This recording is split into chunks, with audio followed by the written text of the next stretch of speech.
Hey, Assalamu alaikum students. Today we are going to start chapter number 4 of first year chemistry. So let's we start. First of all, what are gases? The term gases means it is derived from chaos, and this is because the gas particles have chaotic random motion.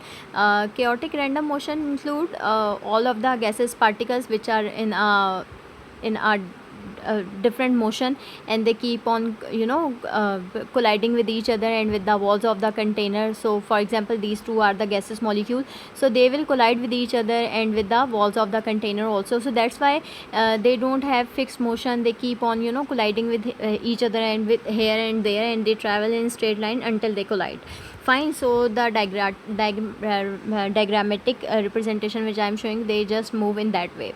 The type of motion of the molecule is called Brownian movement. This kind of motion which I am showing here, as you can see, this motion, this is known as Brownian motion, which is in a haphazard manner. Okay.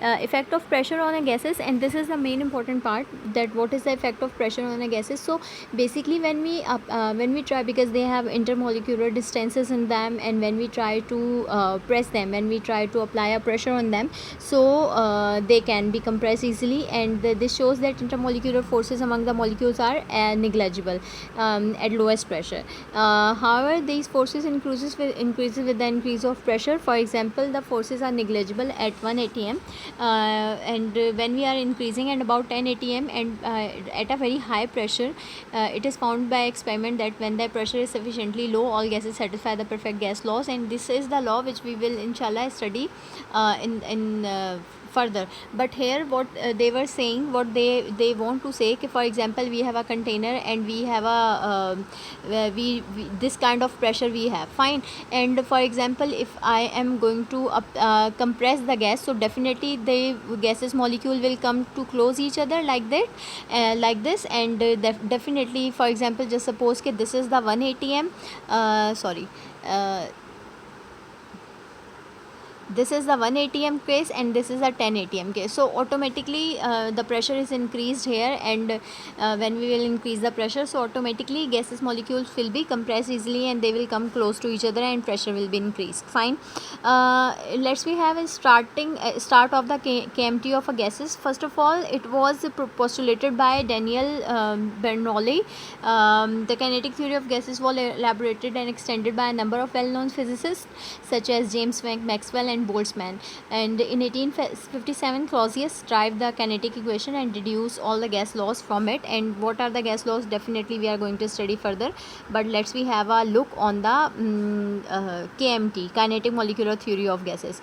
Gases consist of a tiny particles. Let me draw a diagram for you so that you will. Let me take the color black. Okay. So these are the, for example, these are the different gases molecules. Some और कोई short हैं, कोई atomic masses are जिसके कम है, किसी के ज़्यादा हैं. So they are saying कि gases consist of a tiny particle, atom or molecule. These particles are so small compared with the distances between them, and that the volume of the individual particle can be assumed to be negligible. For example, if I am talking about that particle, which is that one, fine. So it is very minute and very small. The particles are in constant random motion, as I have explained earlier, that they are continuously moving here and there, and continuously they have a rotation. मतलब they travel in a straight line. Sorry, ये बाहर निकल गया थोड़ा सा. But they are continuously in motion, colliding with the walls of the container. These collisions are with the walls of the container cause the pressure exerted by the gas, and automatically when these molecules which are colliding with each other and here and there, so they will exert pressure on the walls of the container. Molecule collisions are perfectly elastic. This means that when the molecule collide with each other and the walls of the container, we assume that they lost these molecules, they don't lose any kind of energies. Fine. So this shows कि ये जो इनके collisions हो रहे हैं, whoever the molecule is colliding, they don't lose any kind of speed. The average kinetic energy of the gaseous particle is directly proportional to the Kelvin temperature. And what is the meaning of that part? कि average kinetic energy जब हम निकालेंगे, तो average kinetic energy will be equal to the temperature, and this is the derivation we will prove in the next lecture also. हमारे पास आएंगे तो हम उसमें प्रूफ भी करने वाले हैं, but here these are the few postulate जो कि हम लोगों को देखने हैं. Then we have a next, एक तरह से कह लें कि explanation of the kinetic equation, and it was given by R.J. Clausius, and he deduced an equation for the pressure of the and basically this is the derivation. Okay, this is the equation. It is known as kinetic, this one, sorry,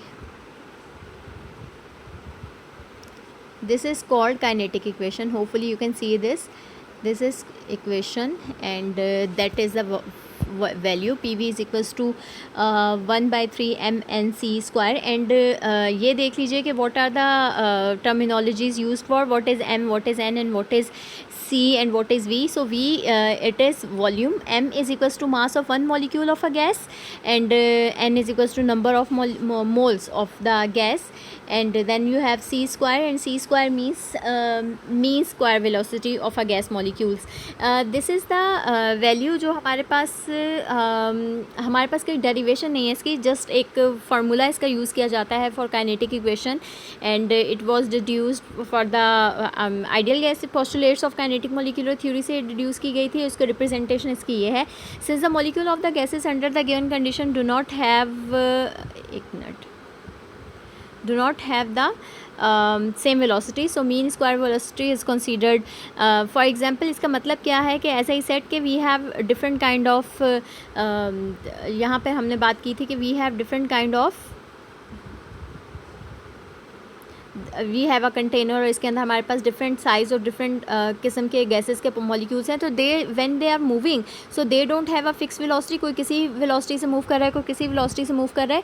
सो इस वजह से इनकी square velocity जो है it is not fix. That's why we will just simply say कि इसकी square velocity ये है, इसकी ये है. तो उसके लिए हम लोगों ने क्या किया है कि we just consider if n1 molecule है वेलोसिटी c1, तो n2 मॉलिक्यूल जो होगा आपका उसकी वेलोसिटी क्या होगी. सही है. सो बेसिकली मॉलिक्यूल्स जो हैं उनकी हर किसी की वेलोसिटी के अकॉर्डिंगली हम लोगों ने एक फ़िक्स वैल्यू निकाल लेते हैं, एक फ़िक्स वैल्यू ड्राइव कर ली जाती है जिसको हम c स्क्वायर बार से जो है वो we will just represented. Fine, where c bar square is the average of all possible velocities of all the molecules involve. Root mean square velocity, the square root is called root mean square velocity. Fine, इसकी कोई ज़्यादा explanation नहीं है, इसके बारे में बस इतना ही है जितना मैंने आपको बता दिया. The explanation is not given in your book, so that's why we don't study that in detail. Okay, let's we have a look on the motion of the particles of a gas, and we have three kinds of motions here: translational motion, rotational motion, and vibrational motion. And these are three definitions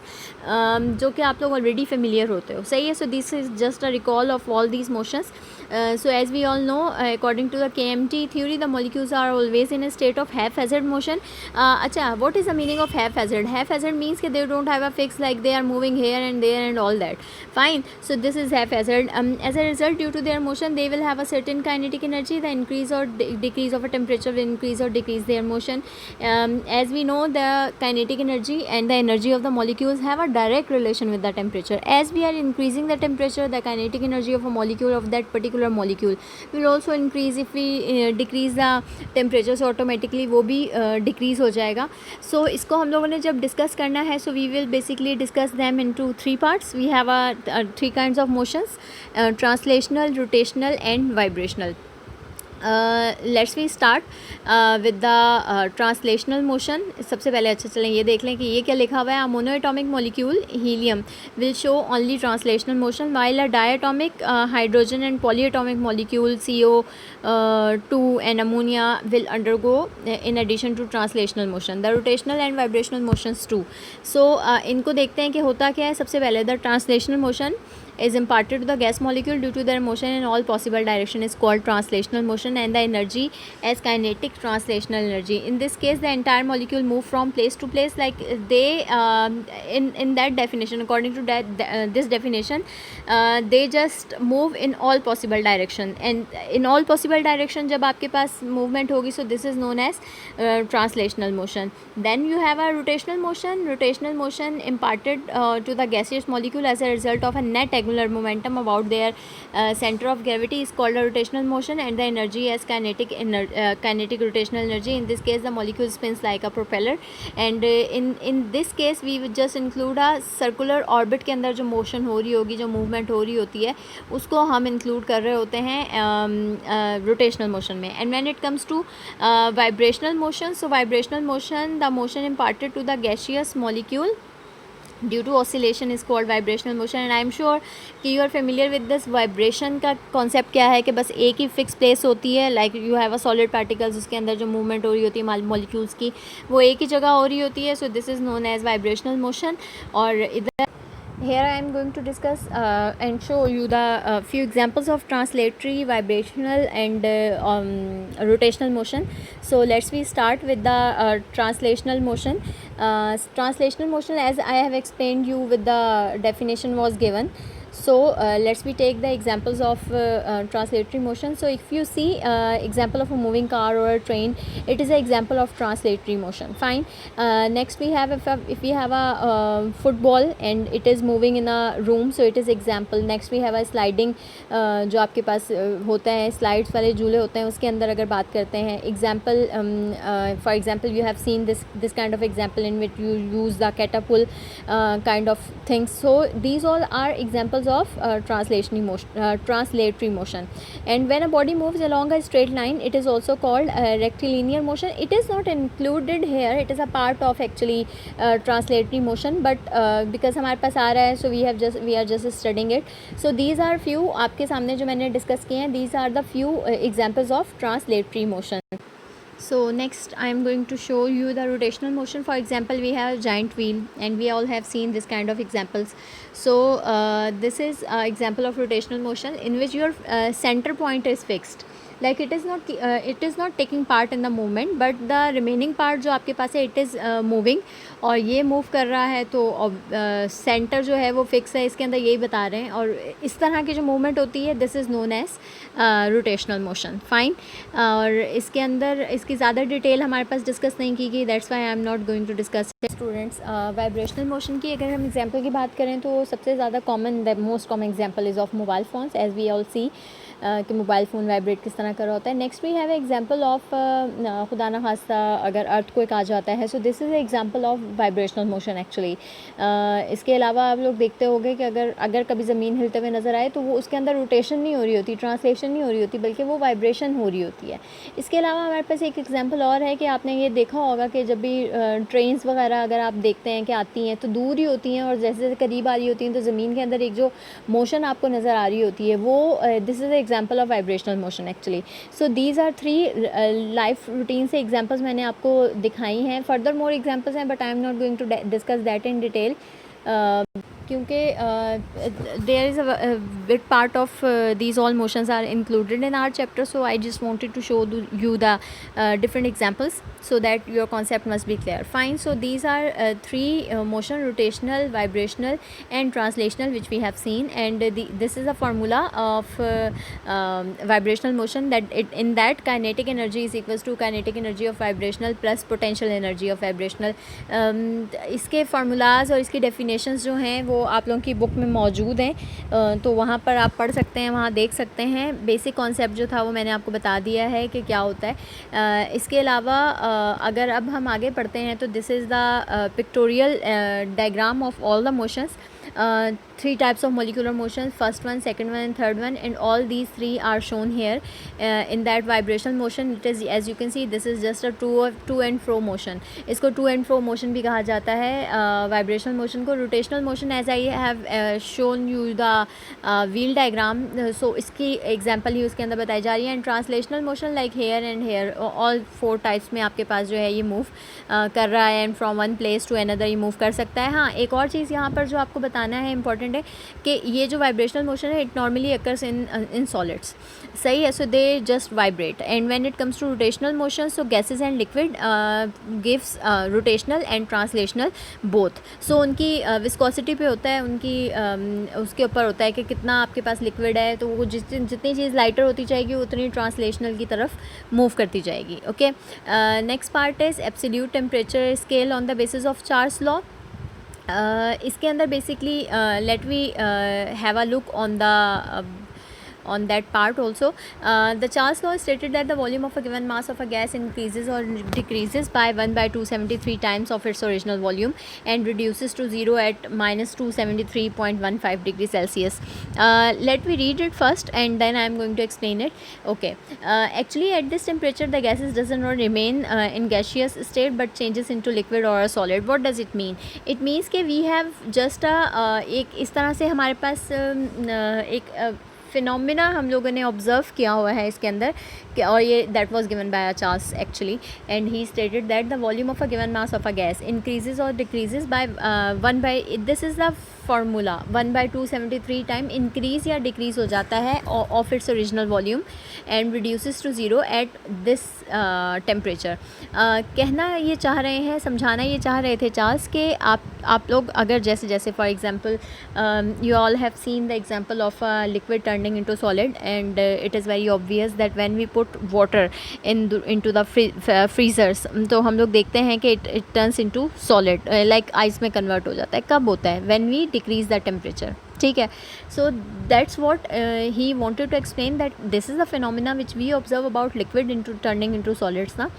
He was actually discussing, because we are discussing the chapter gases, so he was actually explaining about the gases कि if we want to decrease, अगर हम reduce कर दें temperature, आपका temperature कम करते रहते हैं, तो कह रहे हैं कि वॉल्यूम जो है गैस का वो उतना ही कम हो जाता है या उतना ही इंक्रीज़ होता है. कितना? 1/273 times of its original volume and reduces to zero at this.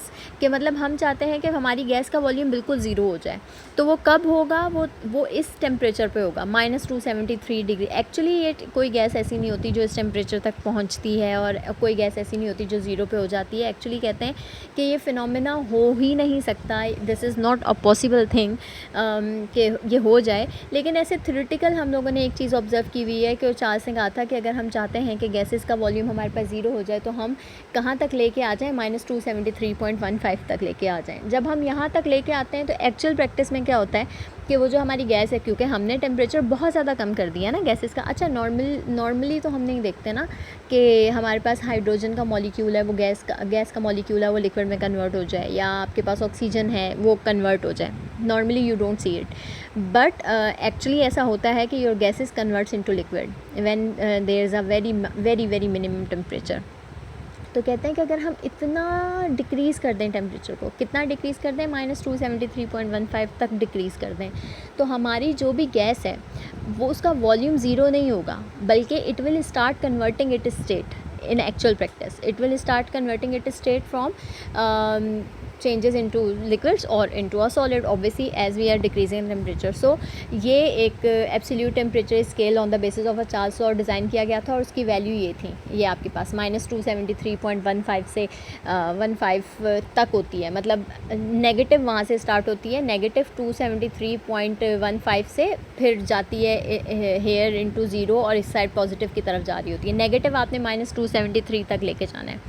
Fine, and we all know कि if we want to convert that Kelvin temperature into Celsius temperature, so it is a very easy numerical, and I think you all have done that. जिसके अंदर हम लोग करते क्या हैं कि we just convert, let me read it again. ये जो आपके पास लिखा हुआ है, Lord Kelvin succeeded in measuring the gas with the help of a new scale called the absolute Kelvin temperature scale. According to this scale, -273.15 degree is the starting point of the scale. As I've explained कि ये आपका -273 से आपने start करना है और up to positive तक लेके जाते हैं on the scale, on comparing with the Celsius scale which start with 0 degree Celsius. And we know कि we have actually we have 3 scales, Kelvin, Celsius and Fahrenheit, but Fahrenheit we are not discussing here. So यहाँ हम लोग सिर्फ 2 scales जो हैं उनके बारे में बात कर रहे हैं. ठीक है. So this is the formula. If we want to convert Kelvin into Celsius, or if we want to convert Celsius into Kelvin, so this is how we will simply put it. I am sure कि I don't need to explain this thing, but obviously एक आपको समझा देती हूँ, बाकी आप खुद कर लीजिएगा. इसके अंदर क्या हो रहा है कि convert the following Celsius temperatures to Kelvin temperature हमने करना है. So what we will do, we will simply add 273 here fine. So अगर हम यहाँ पर 273 ऐड कर देते हैं into Celsius, so it will simple minus plus minus हो जाएगा, तो 141 केल्विन जो है आपका इसके अंदर ये कन्वर्ट हो जाएगा, ठीक है। And similarly 0 degree Celsius 273 T नहीं होगा, ये सिर्फ केल्विन होगा। And then you have if you want to convert kelvin, if you want to convert kelvin into Celsius, तो हम क्या करेंगे, अगर सेल्सियस केल्विन में कन्वर्ट करना है तो सेल्सियस के अंदर एडिशन हो रही है, तो अगर सेल्सियस में कन्वर्ट करना है तो automatically you will simply subtract it. वो आगे आ रहे हैं न्यूमेरिकल्स ना, तो आप लोग ये जो 4 हैं इनको खुद से प्रैक्टिस करके देख लीजिएगा, आंसर चेक कर लीजिएगा कि आंसर्स आपके पास यही आ रहे हैं क्या। Then we have a relationship between temperature and it is the same thing which I was explaining. हम लोगों ने पीछे देखा था कि काइनेटिक एनर्जी जो है, आई हैव एक्सप्लेन कि it is a directly proportional to temperature, so there is a derivation for that. Actually हमें पता है कि as we are increasing the temperature, so automatically जब हम टेम्परेचर इंक्रीज़ करते हैं तो काइनेटिक एनर्जी इंक्रीज़ हो जाती है, इट्स ऑब्वियस, हमें पता है। And we all have seen that thing also in normal daily routine also, कि जैसे ही for example if we want to if we increase the temperature of a boiling water, so water start converting in a fast speed into a gaseous state और in a vapour state, fine. So ये क्या हो रहा है, energy बढ़ रही होती है ना वाटर की। सो यहाँ पर भी वही बात कर रहे हैं कि हमें पता तो है, बट इसको हमने मैथमेटिकली प्रूफ करना है। So there is a derivation for that and I am going to explain that to you. The average kinetic energy of the gaseous molecule is redistributed with rise or fall of a temperature. It can be explained with the help of kinetic equation, and that is a kinetic equation which I am going to explain. If you remember, that was the formula which I was explaining to you. PV is equals to 1/3 mn c square, c by square actually, and in that all the values were explained. P is a pressure, V is a volume, M was a mass, N was a number of moles, and C was the square root of a velocity. Then we have a kinetic energy, and kinetic energy formula is equals to half mc square. Actually we write it like V square, so V and C both velocity and speed, scalar and vector quantities की बात है, तो that's why here we just wanted to same that CC। हम लोग यहाँ पर एक for a time being velocity और speed को एक ही चीज़ कंसीडर कर रहे हैं, that's why we are writing here c square, fine। उसके बाद वो आपसे कह रहे हैं कि अगर हम एक काम करें, हम ये करें कि अगर इस एम सी स्क्वायर की जगह, अगर हम इस एम सी स्क्वायर की जगह डायरेक्टली इस, अच्छा चलें मैं थोड़ा सा इसको स्टेप वाइज आपको बता देती हूँ ताकि आप लोगों को देखें। सी, this is m, this is n, this is c square. If I just write n before m, so अगर मैं इसको n m c square ऐसे लिख दूँ तो ये इसमें कोई गलती तो नहीं है। This is what I am doing here, fine। And what after that I am doing कि मैं यहाँ पर इस जगह पर मैं आपको बता देती हूँ कि यहाँ हुआ क्या है। सबसे पहले तो हमारे पास सिंपल आप लोग ये कर लें कि आप लोग दोनों फार्मूलाज लिख लें कि ये आपके पास इन दोनों के बाद में होते हैं। दूसरा, हमें we just want to because what we want to prove, actually we want to prove kinetic energy is equals to temperature. And if you see here in both the equations, here and here, what you have a kinetic energy but you don't have a temperature. So हमें कुछ ना कुछ करा के temperature भी यहाँ पर लाना है। सो काइनेटिक एनर्जी को सबसे पहले देख लीजिए कि काइनेटिक एनर्जी को इन दोनों में पुट कैसे करना है। तो काइनेटिक एनर्जी को इन दोनों में पुट करने का एक ही तरीका है कि हमें एक इक्वेशन बनाई जाए जिसके अंदर हम क्या कर सकें कि हम इसी एक इक्वेशन के अंदर काइनेटिक एनर्जी को पुट कर सकें। अच्छा, काइनेटिक एनर्जी को हम पुट किस साइड पे कर सकते हैं? इसी साइड पे कर सकते हैं। इस साइड तो काइनेटिक एनर्जी वाली कोई चीज़ ही नहीं है, ठीक है, okay. For that part what we actually doing, we want this formula half M C square here. So let we check it here कि यहाँ हमारे पास कौन कौन सी चीज़ें मौजूद हैं। We have 1/3 and M C square, and as I said कि N को पहले लिख लीजिए तो एम सी स्क्वायर को आप एक साथ भी लिख सकते हैं। That is the thing, okay. Now what will you do here, you will simply multiply and divide this formula with 2, ठीक है। आपने इसको 2 से मल्टीप्लाई और 2 से ही डिवाइड करना है। एक स्टेप होता है यहाँ पर जो यहाँ पर शो नहीं किया गया है, तो अगर हम देखते हैं तो हम सिंपल ये चीज़ देख लीजिए कि यहाँ ये हुआ है। इस पूरी इक्वेशन को, जो आपके पास ये वाली इक्वेशन थी 1/3 एम एन सी स्क्वायर थी, इसको इन्होंने, चले मैं आपको बता देती हूँ, P V is equals to 1/3 N M C bar square था, ये था आपके पास, ठीक है। इस पूरी इक्वेशन को इन्होंने 2 से मल्टीप्लाई भी किया है और 2 से डिवाइड भी किया है। जब हमने इस पूरी इक्वेशन को किया तो 2 1 2, यहाँ पर 2/3 आया, इस जगह देखिए n वैसे का वैसे ही आया, और यहाँ पर कुछ भी नहीं था तो ऑब्वियसली यहाँ कुछ नहीं था तो आपने 1/2 लिख दिया और mc² आपके पास वैसे ही आ गया। And if you see here we had half mc², so इसकी जगह अगर मैं काइनेटिक एनर्जी लिखूँ so I can write it, ठीक है। इस साइड क्या रहेगा, इस साइड तो हमारे पास pv ही रहेगा, 2/3 n इंटू काइनेटिक एनर्जी, ये वैल्यू आएगी आपके पास। अब क्या है, what you need now, you needed kinetic energy in the equation, now what you need temperature, and now what I'm going to do, I'm going to put a temperature in this equation, and how it will be happen, let's we see. Now consider that 1 mole of a gas, it will possess Avogadro number. Avogadro number के बारे में हम लोगों ने first chapter में पढ़ा था कि this is Na, n is equals to number of molecules हैं, नंबर ऑफ़ मोल्स हैं, और ये बराबर होते हैं na के। So we can write it here like to pv, यहाँ पर मैंने आपको कहा था कि pv लिखा हुआ है जो शो नहीं हो रहा, तो यहाँ पे pv लिखा हुआ है, pv is equals to 2/3 n की जगह n जो लिखा हुआ है ये कह रहे हैं ये मोल ऑफ गैस के लिए यूज़ कर रहे थे, तो इसकी जगह हम एवोगैड्रो नंबर यानी कि मॉलिक्यूल्स लिख सकते हैं, ठीक है। सो बिकॉज 1 मोल किसी भी चीज़ का इक्वल होता है किस चीज़ के, एवोगैड्रो नंबर के। तो आपके पास यहाँ पर कैपिटल एन से जो चीज़ शो की जा रही है, नॉर्मली स्मॉल एन से मोल्स को शो किया जाता है, बट यहाँ कैपिटल एन से शो किया जा रहा है, so don't get confuse with that part, ठीक है। तो इसको हम एन को इक्वल ले लेंगे एन ए के, and N A is the number of molecules, Avogadro number, ठीक है। सो ये आपके पास आ जाएगा। नाउ दे आर सेइंग कि according to a general gas equation, general gas equation आगे आपने पढ़नी है बट उसका फार्मूला ये होता है P V is equals to N R T. तो P V is equals to N R T इसके इक्वल है, पी वी इसके इक्वल है, ये जो आपके पास आ रहा है। सो अगर मैं इस पी वी की जगह यहाँ पर आर टी लिख दूँ, अगर मैं इस पी वी की जगह आर टी लिख दूँ, सो आई कैन राइट इट, ठीक है। सो यहाँ मैंने क्या किया, यहाँ मैंने सिंपल लिख देना है N R T is equals to 2/3 N A into K E, सही है, because I was using P V, and P V को मैंने बताया कि एन आर टी, तो मैं पी वी यहाँ पर जहाँ हर जगह मेरे पास पी वी था उस पी वी की जगह मैं N R T 2/3 N A लिख दूँगी into K E. Now the next part, what I am doing here, what I will do here. यहाँ पर अगर हम लोग एक चीज़ ये देखते हैं, अच्छा सबसे पहले तो देख लें कि यहाँ पर आपके पास हैं क्या क्या कॉन्स्टेंट्स, कौन कौन सी वैल्यूज़ हैं। सो यहाँ अगर आप बुक वाला देखना चाह रहे हैं तो बुक वाला देख लें, लेकिन जो मैं आपको बात बता रही हूँ ज़्यादा आसान है। देखें यहाँ पे कॉन्स्टेंट्स की बात करेंगे, कॉन्स्टेंट्स कौन कौन से हैं। R is a general gas constant, N is number of mole and it is 1, ठीक है। सो सबसे पहले तो इसको ख़त्म करें कि अगर हमारे पास नंबर ऑफ़ मोल 1 हो तो 1 मल्टीप्लाई बाय दिस, तो आपके पास वैल्यू क्या होगी, R T is equals to 2/3 N A into kinetic energy, ये आएगा। और उसके बाद नंबर ऑफ़ मॉलिक्यूल्स की वैल्यूज़ क्या फिक्स होती है, इट इज़ 6.02 एक्सपोनेंशियल 23, 1 मोल के लिए बात करते हैं तो ये फ़िक्स होती है, ठीक है। 2/3 वैल्यू फिक्स है, ऑब्वियसली नंबर्स हैं, 2/3 कैलकुलेट करोगे तो ये भी कांस्टेंट है, आर भी कांस्टेंट है, but temperature is not constant.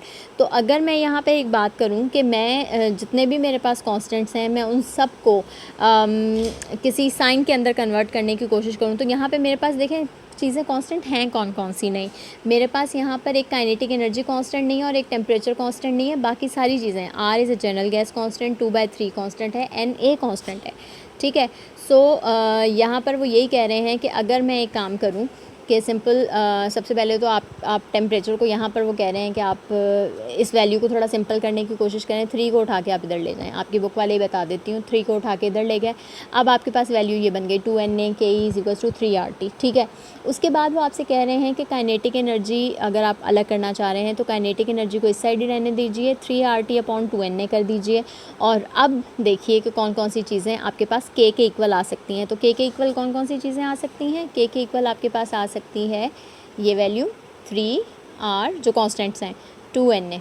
कौन सी चीज़ आएगी यहाँ पर के इक्वल, के इक्वल आपके पास ये 4 चीज़ें आ गई और KT, ठीक है। और यहाँ एक कॉन्सेप्ट आप लोगों को याद होगा कि जब भी प्रोपोर्शनैलिटी का साइन हटाते थे तो हम कांस्टेंट लगाते थे। तो अगर मैं इसको रिवर्ट कर दूँ, अगर मैं इस प्रोपोर्शनैलिटी के साइन को हटा कर कांस्टेंट के साइन को हटा कर प्रोपोर्शनैलिटी का साइन लगा दूँ तो मेरे पास कुछ ये ऐसा होगा। ठीक है, आई एम रिपीटिंग अगेन। ये देखिए, यहाँ पर देखिए कि आपके पास काइनेटिक एनर्जी, हम लोग सिंपल वैल्यू को 3 को उठा के इधर लेके गए थे, ये हुआ था। और उसके बाद हमारे पास ये बना था। ठीक है, kinetic energy equals to 3RT। और फिर हम लोगों ने जो कांस्टेंट्स थे उनकी जगह हम कह रहे हैं कि हम डायरेक्ट के की ही टर्म लगाएं, इज़ इक्वल्स टू KT। जो 4 चीज़ें आपके पास कांस्टेंट थी वो यहाँ हमने फ़िक्स कर दी।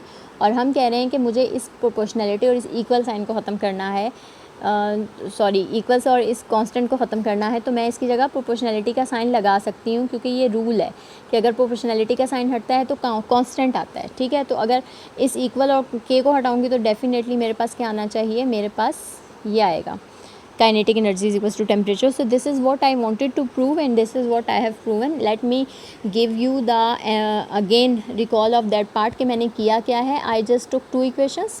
One was a kinetic equation and it is given, we have studied it, it was equal to that part.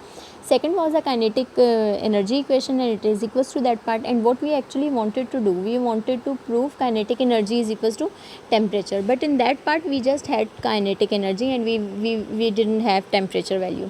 So we wanted to put, हमें सबसे पहले तो एक सिंप्लीफाई फॉर्म में एक वैल्यू निकालनी थी, जिसके लिए हमने क्या किया कि हम m को उठा के इधर लाए, mc² के इक्वल लिखा, n को उठा के इस साइड पे लिख दिया। ठीक है, फिर हम लोगों ने कहा कि भाई हमें एक इक्वेशन बनानी है, तो हमने इस फार्मूला को, ये जो आपके पास फार्मूला था, we just have multiplied it and divided it with 2। जब इसको मल्टीप्लाई और डिवाइड किया 2 से तो हमारे पास एक फार्मूला आ गया ½ mc²। ये क्यों किया, ये हम लोगों ने सिर्फ इसलिए किया क्योंकि हम काइनेटिक एनर्जी की वैल्यू इस जगह पुट करना चाहते थे, वो आ गई, दैट वाज द वैल्यू। और ये हमारे पास एक इक्वेशन PV, इस वाली इक्वेशन के अंदर हमने सारा काम किया था, PV is equals to 2/3 NKE।